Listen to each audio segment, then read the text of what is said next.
The rain was coming down hard on the dirt road when she appeared, staggering between the mud and the fear. Her torn dress clung to her body, blood ran down her arm, and her eyes searched for help.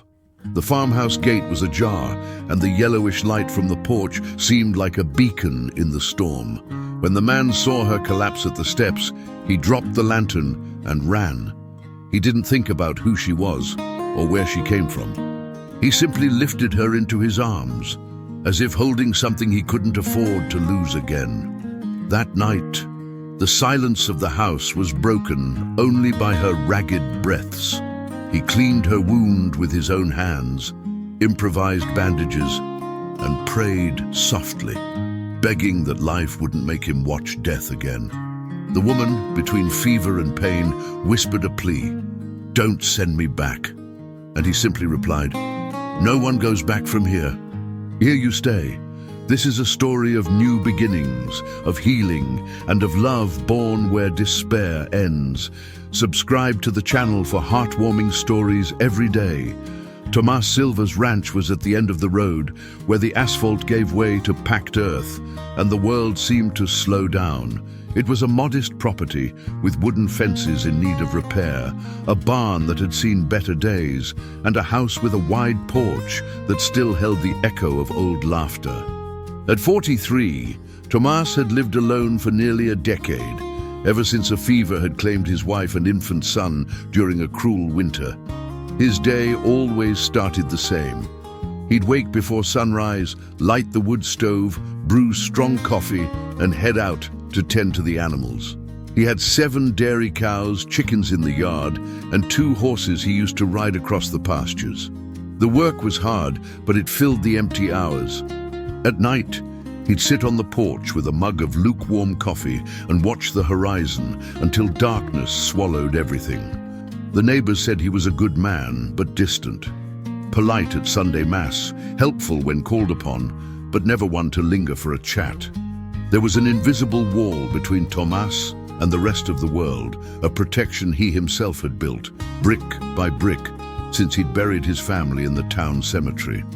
That November afternoon, the sky began to darken early. Heavy clouds gathered over the hills, bringing the damp scent of a storm. Tomas gathered the chickens, locked the barn, and went back to the house with his lantern lit. The rain started slowly, in fat drops that drummed on the tin roof like impatient fingers. Soon it turned into a downpour. He was finishing dinner, rice, beans, and a piece of sausage, when he heard a different sound. It wasn't the wind or a branch snapping. It was something heavier, more human. He got up slowly, grabbed the lantern, and walked to the door. He opened it cautiously. There, collapsed on the porch steps, was a woman. Her body was curled up, her blue dress torn and caked with mud, her dark hair plastered to her face. One arm hung at an odd angle, and blood trickled from her forehead, mixing with the rain. She moaned softly, trying to rise, but her strength had abandoned her. Tomas didn't think. He set the lantern on the doorframe, descended the steps, and lifted her into his arms with care.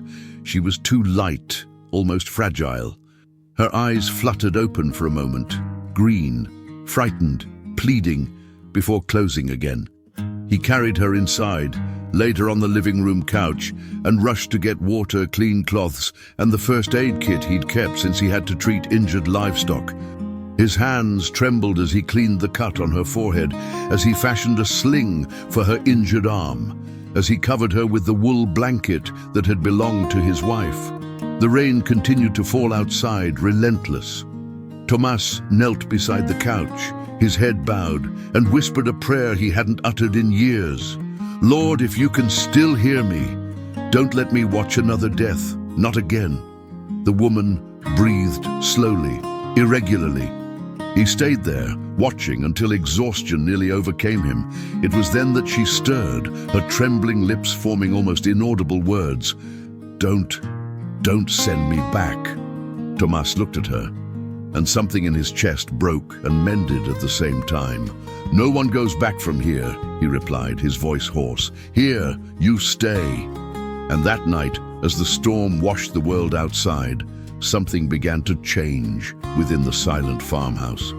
The dawn light crept through the living room window, timid and golden. Tomas woke up sitting in the rocking chair, his body sore from the awkward position. It took him a few seconds to remember what had happened. He looked at the couch. The woman was still there, asleep, her breathing calmer than the night before.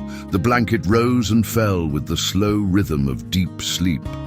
He got up carefully, trying not to make a sound, went to the kitchen and lit the stove. He put water on to boil, prepared coffee, and sliced some of the homemade bread he'd baked 2 days prior. The aroma began to fill the house, replacing the damp smell of the rain. When he returned to the living room with a tray, she was awake. Her green eyes watched him with a mixture of fear and gratitude. She tried to sit up, but moaned in pain as she moved her injured arm. "Easy," Tomas said, placing the tray on the low table. "You hurt your arm. Probably not broken, but it'll ache for a few days." She nodded, silent. He poured coffee into an old porcelain cup, sweetened it lightly, and handed it to her. The woman took it with her good hand, her fingers trembling around the warm mug. She drank slowly, her eyes closed, as if that sip was the first good thing she'd had in a long time. "What's your name?" Tomas asked, sitting in the chair opposite her. She hesitated. "Anna." Her voice was hoarse, laden with exhaustion. "Anna," he repeated as if testing the name. "I'm Tomas. This is my ranch." Silence. She looked at the bread, but didn't reach for it. "You need to eat," he insisted, pushing the plate closer. "It'll help you regain your strength." Anna took a small piece and chewed slowly. Tomas noticed she ate, as if unsure she deserved it. He decided not to ask more questions. There would be time. After coffee, he helped her get up and walk to the guest room. A simple room with an iron bed, a wooden dresser, and a window overlooking the orchard. He changed the bedding, put on clean sheets, and helped her lie down.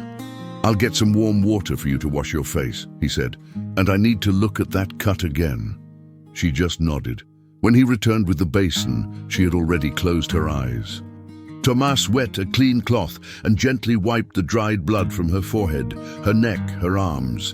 There were other bruises, purple marks that told stories he didn't want to imagine. He finished bandaging, covered her with a light blanket, and left, closing the door softly. Outside, the day was clear. The rain had washed the clouds away, leaving the sky a clean, bright blue. Tomas went about his chores, milking the cows, feeding the chickens, fixing a loose board in the barn. But his mind was elsewhere. Who was that woman? Where did she come from? And more importantly, who was she running from? In the afternoon, when he returned for lunch, he found Anna sitting at the kitchen table. She had washed and brushed her hair. She wore one of his old shirts she'd found on the clothesline and a dark skirt that looked like it had been mended many times. "I thought I could help," she said, gesturing to the pot on the stove. "I made soup." "You didn't have to." In that house, something was beginning that neither of them could name yet. The following days unfolded with a careful rhythm. Anna would wake early, but stay in her room until she heard Tomas's footsteps heading out for the morning chores. Then she'd emerge, make coffee, sweep the floor, wash the dishes. She moved through the house like a ghost, trying to prove she existed, that she had worth. Tomas noticed, but he didn't comment. He let her be, understanding that this was her way of giving back. In the evenings, when they sat at the table for dinner, he'd talk about the farm, the cattle, the fence that needed mending. She would listen, asking pointed questions, revealing little about herself. On the fourth day, as she was hanging clothes on the line, Mrs. Francis, their closest neighbor who lived 1.5 miles away, showed up. She was a stout, middle-aged woman with sharp eyes and an even sharper tongue. "Morning, Tom," she called from the gate, "just bringing over some eggs. Mine are laying like crazy." "Hurt her arm?" No marriage, no family, no explanation. That night, Anna was quieter than usual. She barely touched her food. Tomas watched her but only spoke when she started to clear the plates. You don't need to be ashamed. You don't know what I've done. I came. It wasn't empty. It was filled with something neither of them could name, respect perhaps, or the beginning of a fragile trust. Here, you're safe, he repeated, and for the first time Anna believed him. That night, she slept without nightmares, and Tomas, sitting on the porch with his hunting rifle leaning beside his chair, kept watch until dawn. Life on the farm had its own rhythm, dictated by the sun and the seasons. As the days passed, Anna began to fall into that rhythm. She'd wake with the rooster's crow, help Tomas prepare breakfast, and after he went out to the fields, she'd tend to the garden in the back of the house. It was a patch of land that had been neglected. Tomas had planted it when his wife was alive, but after her death, he hadn't had the heart to continue. Anna cleared the weeds, turned the soil with an old hoe, and planted seeds for collard greens, lettuce and tomatoes she found stored in the barn. Tomas would watch from a distance, pretending not to notice, but at night, when he passed by the garden beds and saw the seedlings beginning to sprout, something old and forgotten stirred within him. One afternoon, she accompanied him to the pasture where he was fixing the fence. Anna held the nails while he hammered in the new boards, replacing the rotten ones. They worked in silence, but it was a comfortable silence. I learned this from my father, he said suddenly. He used to say a good fence is like a promise. If it's not strong, it's no good. I should have stayed on the farm, Anna continued. I should have fought to keep my father's land, but I was young, and I thought the city would be better, that there'd be a future there. That evening, after dinner, Tomas picked up an old book from the shelf, a volume of poetry by Cora Coralina that his wife had loved. He sat in the living room chair and began to read aloud. Anna, who had been mending a tear in her skirt, stopped to listen. I don't know if life is short or long for us, but I know that nothing we live has meaning if we don't touch people's hearts. Anna closed her eyes, letting herself drift. When he finished, she said softly, "It's beautiful. My wife used to read this to our son, even when he was just a baby. She'd say his voice calmed him, even when he didn't understand the words." She was right. Tom closed the book slowly. "You can read it too if you like. It's all there on the shelf. I can. Everything in this house is yours too. While you're here." Anna nodded, her throat tight. For the first time in years, she felt like she was part of something. She wasn't a guest, not a burden. She was someone who belonged, even if only temporarily. That night, when she went to sleep, Anna opened her bedroom window and looked up at the starry sky. The wind carried the scent of damp earth and the distant chirping of crickets. For the first time since she'd fled, she felt something akin to peace. And in the living room, Tom carefully placed the book back on the shelf, his fingers lingering on the worn cover. It had been a long time since he'd read those words. A long time since he'd had someone to read to. 3 weeks had passed since the night Anna had arrived at the ranch. Her arm didn't hurt as much anymore, the bruises had faded, and she moved around the house with a confidence she hadn't possessed before. The vegetable garden was thriving, the house was cleaner and more organized, and even the chickens seemed to be laying more eggs. Tom noticed the changes and, though he didn't say it, felt less alone. At night, when Anna read aloud in the living room or hummed while preparing dinner, the house felt alive again. But the peace was fragile. One Saturday morning, Mrs. Francisca appeared again, this time accompanied by 2 other women from town, Mrs. Selina and Mrs. Ruth. They came with the pretense of bringing sweets for the church bake sale, but their curious eyes said something else. "Mr. Tom," Francisca began, "we just wanted to let you know that people are talking. A young woman living here, alone with you. No family, no chaperone. It's not right."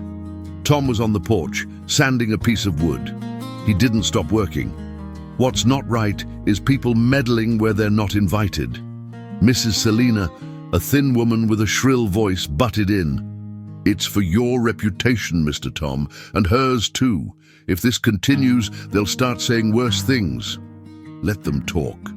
But what about the church and the community? You've always been a good man. You can't tarnish that. Tom finally looked up, his voice low but firm. I'm not tarnishing anything by sheltering someone who needs it. And if the community has a problem with that, the problem is theirs, not mine. The women exchanged glances, disconcerted. Mrs. Ruth, the oldest, tried a conciliatory tone. At least marry her, Mr. Tom. That would solve everything in the eyes of God and man. Marriage isn't a solution for gossip, he replied, and it's certainly not a decision made under pressure. They left shortly after, but Anna had heard everything from the kitchen. When Tom came in, she was pale, her hands trembling. I should go, she said. I'm causing trouble. You're not. Yes, I am. You heard what they said. Your reputation, the church, the whole town will... Anna, he took her shoulders firmly but gently. I don't care what they think. I care about what's right. And what's right is you being safe. Here. Her eyes filled with tears. Why are you doing this? I'm nothing. Nobody. You're someone who deserves a chance. That's more than many people who spend their whole lives judging others. Anna began to cry, and Tom, awkwardly, pulled her into a hug. She leaned against his chest, and for a long moment they stood like that, two lonely souls finding solace in each other. The afternoon was warm when Anna went out to water the garden. Tom watched her from the porch, lost in thought. Then he saw the dust in the distance on the road. A truck was approaching. Something inside him stiffened. He descended the steps and walked to the gate, his posture erect, arms crossed. The truck stopped, and a man got out, tall, broad-shouldered, his face red with anger. Where is she? He roared. I know my wife is here. Anna dropped the watering can. The color drained from her face.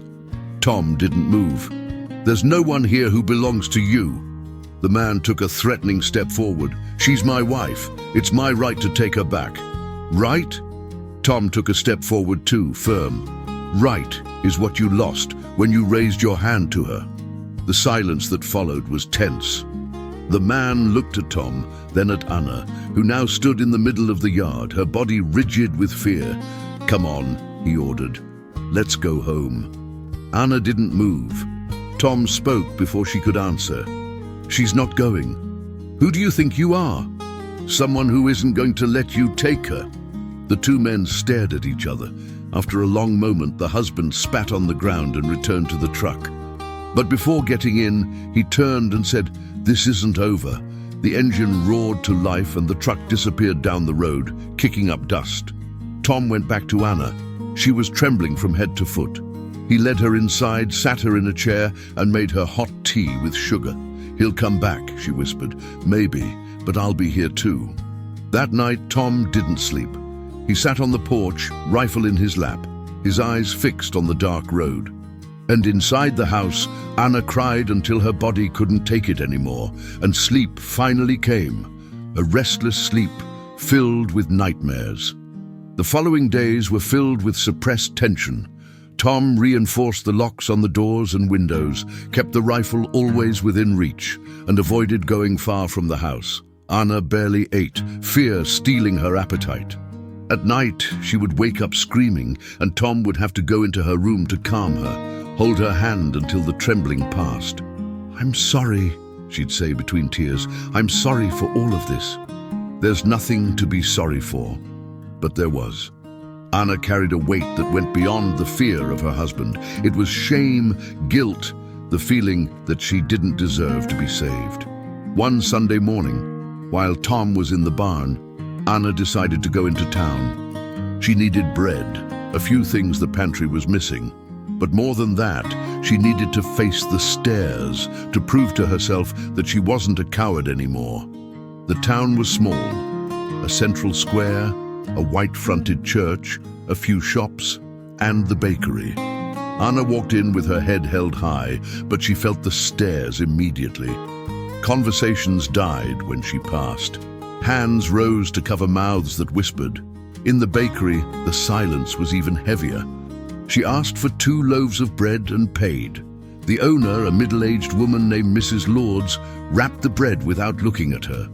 "Thank you," Anna said, but there was no response. She was leaving when she heard Mrs. Francisca's voice behind her. "Miss, wait." Anna turned. The three women who had visited the ranch were there: Francisca, Selena, and Ruth. Francisca stepped forward. "We just want to know your intentions," she said, her tone more curious than aggressive. "Are you staying on the farm, marrying Tomas, or just using him until you find something better?" Anna felt her blood rush to her head. "I'm not using anyone." "Then what? Living there, eating his food, sleeping under his roof, and no accountability?" "Accountability?" Anna's voice came out louder than she intended. "You want accountability? Fine. I ran away from a man who beat me, who locked me up, who made me feel worthless. I arrived at Tomas's farm half dead and he saved me. He gave me shelter, food, respect, things nobody else ever gave me. Is that the accountability you want? Or do you want to hear I'm a lost cause, a freeloader, so you can feel better about yourselves?" Silence fell over the street. People stopped to listen.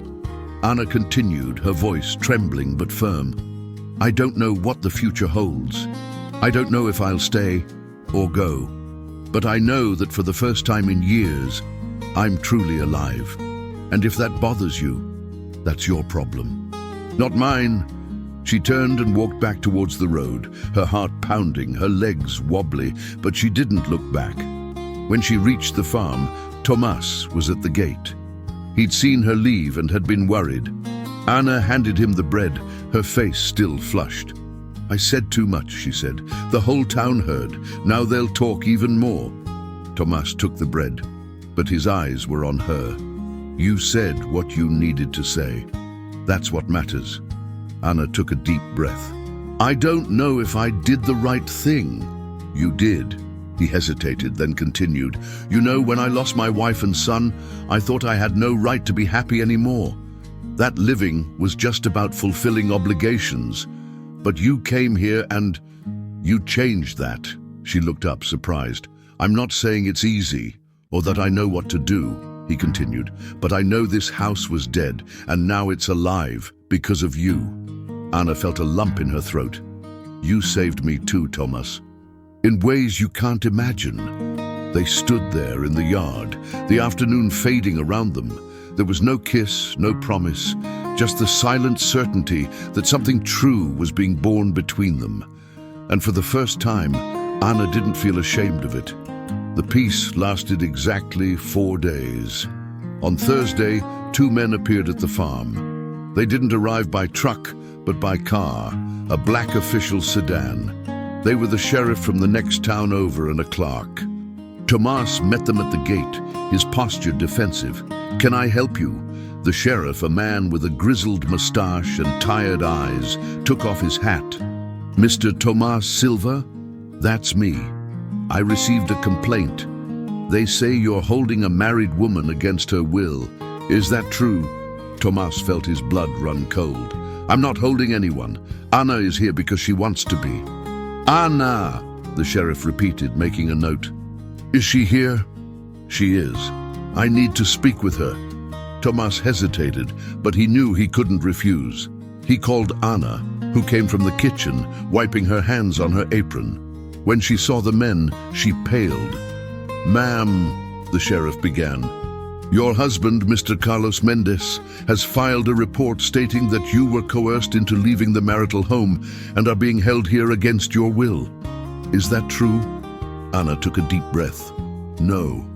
I came of my own free will. I ran away because he used to beat me." The sheriff raised an eyebrow. "Do you have proof?" "Proof? Police reports, witnesses, a doctor's certificate?" Anna lowered her eyes. "No, I never reported it. I was afraid." The clerk took it all down. The sheriff sighed. "Ma'am, as far as I know, you are still married. Legally, your husband has the right to demand your return, unless there's a separation proceeding underway." "There isn't," she admitted, her voice weak. "So by law, the gentleman here," he pointed at Tomas, "is committing an irregularity by keeping you under his roof without your husband's consent." Tomas stepped forward. "Irregularity?" She was bleeding in the rain. Was I just supposed to leave her to die on the road? I'm not saying that, but now that she's well, the situation changes. The husband has rights. And her? Doesn't she have any? She does, and she can exercise them in court. But until there's a legal separation, technically, the sheriff let the sentence hang in the air. Anna felt the ground crumble beneath her. So I have to go back? I can't force you. But if he takes legal action and you have no documents proving abuse, you could lose any chance of a favorable separation. And Mr. Tomas here could be charged with interfering in someone else's marriage. Tomas clenched his fists. That's absurd. It's the law. The men left, giving them a deadline, 1 week for Anna to resolve the situation, or a marital reintegration order would be issued. When the car disappeared down the road, Anna collapsed. Tomas caught her before she fell, took her inside, and sat her down. She was sobbing uncontrollably. I'm not going back, she repeated between sobs. I'd die first, but I won't go back. You won't have to, Tomas said, kneeling before her. We'll handle this. How? You heard the sheriff. I have no proof, no lawyer, nothing. You have me. Anna looked up, her eyes red from crying. You can't do anything. You'll get in trouble because of me. I'm already in it, and I don't regret it. He held her hands firmly. Anna, listen. We'll go to the city. We'll find a lawyer. We'll file a report, even if it's late. And if necessary, we'll get married. Officially. To protect you. Married? She looked at him, incredulous. You'd marry me? Like this? Out of obligation? It wouldn't be an obligation, he said, his voice rough. It would be a choice. My choice. Anna couldn't respond. She just let herself be embraced, her body trembling as Tomas mentally planned the next steps. That night he wrote a letter to the village priest, asking for guidance. He wrote another to the doctor who practiced in the city, asking him to examine Anna and attest to old injuries. And he put money in an envelope, enough to pay for a lawyer.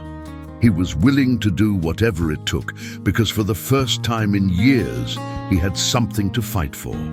The next morning, Tomas and Anna drove to the city. It was a nearly 2-hour carriage ride down the bumpy road connecting the farm to the small urban center. The day was overcast, the cold wind heralding rain. Tomas drove in silence. Anna, wrapped in a blanket, stared at the landscape without seeing it. She thought about what she was about to do, what they were about to do. The city, though modest, seemed enormous compared to the village. Cobblestone streets, 2-story houses, shops with colorful display windows. Tomas stopped the carriage in front of an old building that housed the office of Dr. Alvaro, the lawyer a friend had recommended. Dr. Alvaro was a man in his 60s, with white hair, thin-rimmed glasses, and a measured way of speaking. He listened to Anna's story in silence, taking notes. I understand, he said when she finished. The situation is delicate but not impossible. We can file for a contested divorce, alleging mistreatment. If you remarry, even if you're bigamous on paper, it creates a situation that complicates a quick resolution. It's not perfect, but it buys us time to sort out the divorce in court. Anna looked at Tomas. He took her hand. Then that's what we'll do, he said. Are you sure? The lawyer asked. This will have repercussions, socially, legally. I am. The lawyer nodded. Very well. I'll prepare the documents for the divorce. In the meantime, you should see the pastor and have your religious ceremony. It won't have immediate legal standing, but it will have moral weight. And in this town, that counts for something. They left the office with a mixture of relief and apprehension. Their next stop was the rectory, where Father Michael greeted them with surprise. Father Michael was young, with gentle features and kind eyes. He listened to Tomas's request and frowned. I understand the urgency, he said, but marriage is a sacrament, not a strategy. Do you love each other? Tomas and Anna exchanged a look. It was Anna who answered. I respect him more than I've respected anyone in my life. He saved me. He gave me back my dignity. If that's not love, I don't know what is. And you, Tomas? Tomas took a deep breath. Father, when my wife died, I swore I'd never feel anything for anyone again. But Anna came along and she reminded me that I'm still alive, that I can still care for someone. If you ask me if it's the kind of love you read about in books, I don't know. But I know I can't imagine her leaving. The priest was silent for a long moment. Then he smiled faintly. Marriage doesn't always have to start with overwhelming passion. Sometimes it begins with respect and care, and love grows from there. He opened his appointment book. I can perform the ceremony next week. Simple, with just a few witnesses. But I need your assurance that this is what you both truly want. It is, they said together. On the drive back to the farm, the rain began to fall. Anna pulled her shawl over her head, but she couldn't stop thinking. She was getting married again. But this time, it would be different. This time, it would be her choice. By the time they arrived, it was dark. Tomas lit the fire, made tea, and sat at the table with Anna. She held her mug, her eyes distant. You don't have to do this, she said suddenly. There's still time to change your mind. Tomas shook his head. I don't want to change my mind. Why? I have nothing to offer.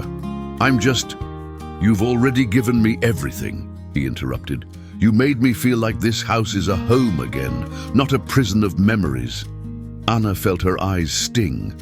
What if I can't be what you need? You already are. They sat there in silence, the rain drumming on the roof. And for the first time, Anna felt that maybe, just maybe, she deserved this. The wedding day arrived faster than Anna expected.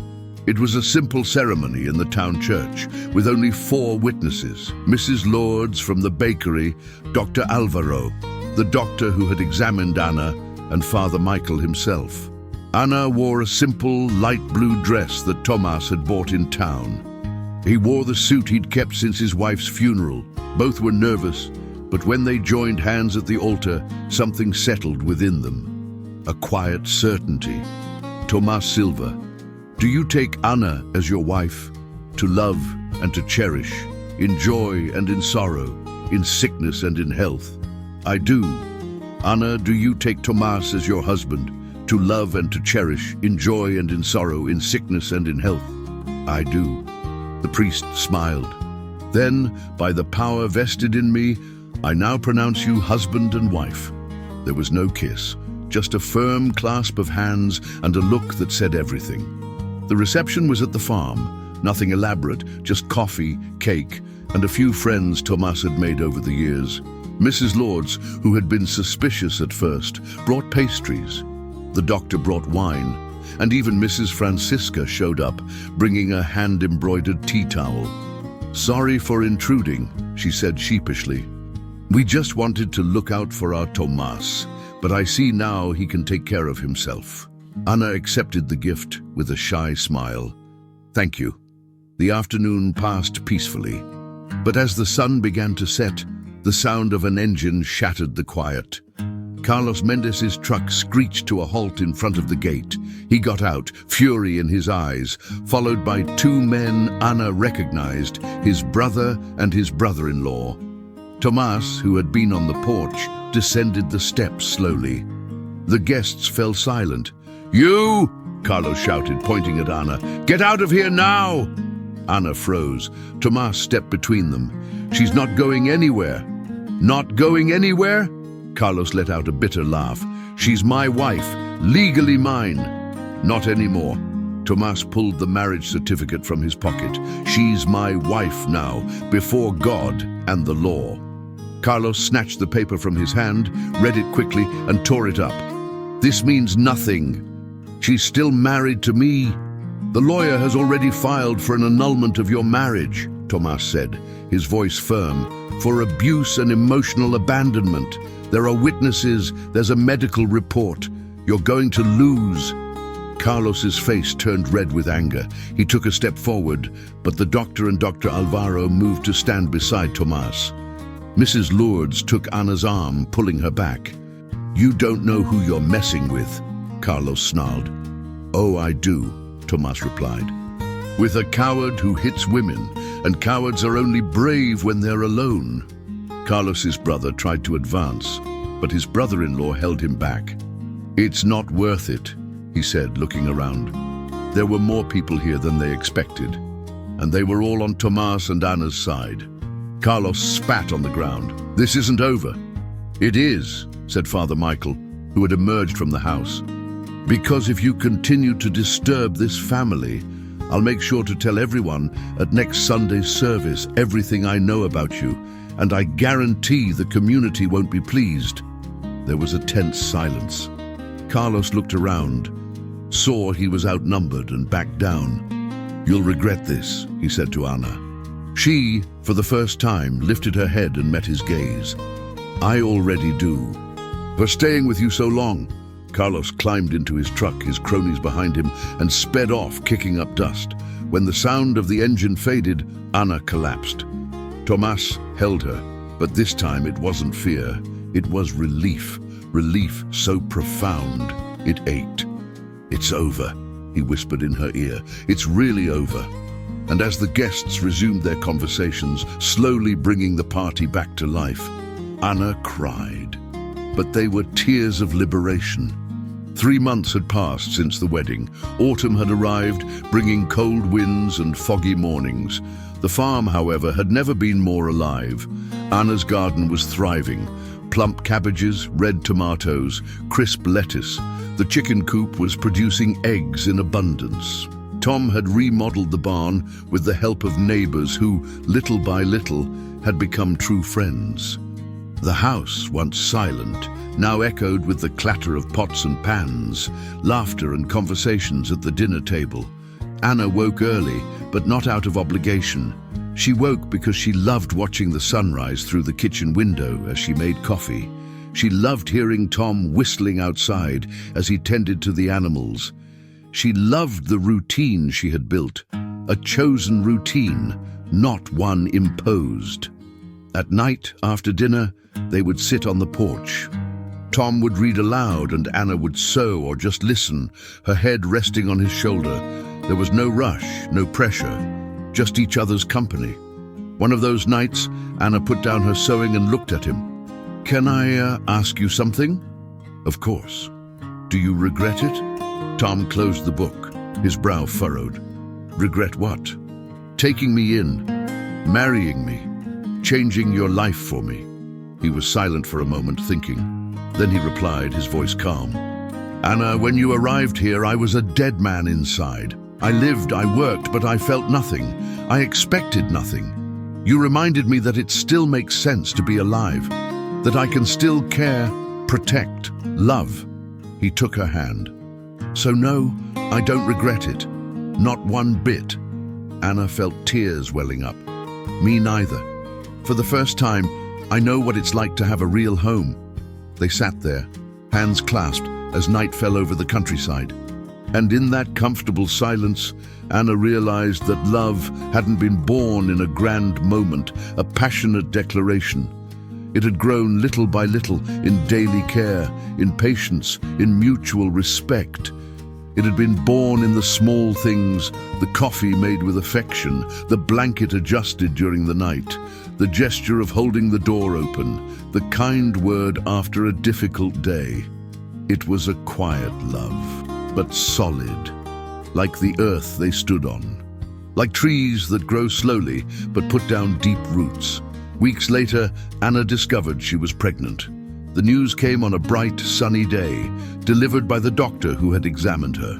She returned to the farm trembling, not from fear, but from a joy so immense it couldn't be contained. Tom was fixing the gate when she arrived.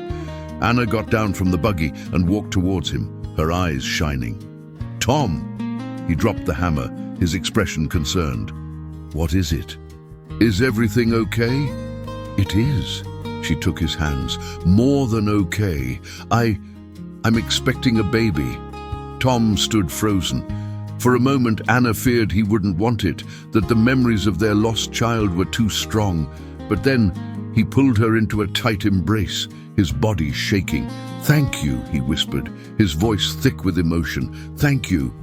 "For what?" for giving me another chance to be a father, to be happy." Anna buried her face in his chest and cried, but they were tears of pure joy. The following months were a time of preparation. Tom remodeled the room that would be for the baby, painted the walls a soft blue, and built a crib with his own hands. Anna sewed tiny outfits, blankets, and cloth diapers. Mrs. Lords and other women from town organized a simple but heartfelt baby shower. And when the child was born, a healthy baby boy with dark eyes and a strong cry, Tom held him in his arms as if he held the entire world. "What should we name him?" Anna asked, exhausted but radiant. Tom looked at his son, then at her. "Raphael, it means God heals." Anna smiled. "It's perfect." And in that moment, in the house that had once been empty and now overflowed with life, they understood that God truly does heal. Not with spectacular miracles, but with small gestures of kindness, with doors opened on stormy nights, with hands that hold when everything crumbles, with hearts that choose to love, even after being broken.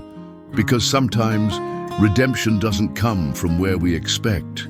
It comes from where we least imagine, from a dirt road, a half-open gate, a yellowish light shining in the darkness.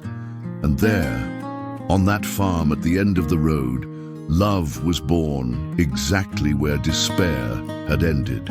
2 years later, anyone passing by the Silver Farm would see a scene that looked like it was lifted from a painting. In the yard, a little boy was chasing chickens, laughing loudly. On the porch, Anna was cradling a newborn baby girl, humming softly. And near the barn, Tom was teaching a younger neighbor how to fix a wagon wheel. The vegetable garden had grown. It now occupied almost half the backyard, and Anna sold the surplus at the town market.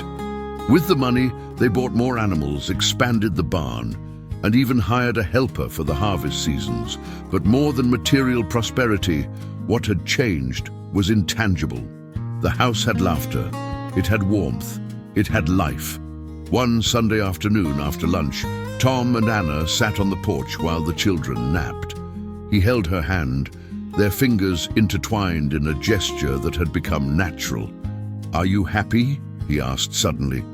Anna looked at the horizon, at the green pastures, the blue sky, the mountains in the distance. Then she looked inside the house, where their children slept peacefully. And finally, she looked at Tom. "More than I ever imagined possible." He smiled. "Me too." And they sat there in silence, knowing they had built something rare and precious. Not a fairy tale, but something better, a real life with challenges, hard work, tears, and joys. A life where love was not just a feeling, but a daily choice, commitment, care. Where despair had ended, love had bloomed. And on that farm, between earth and sky, two broken souls had found healing, together. If this story touched you, subscribe to the channel and turn on notifications to receive new stories every day. What would you do in their place? Comment and share with someone special.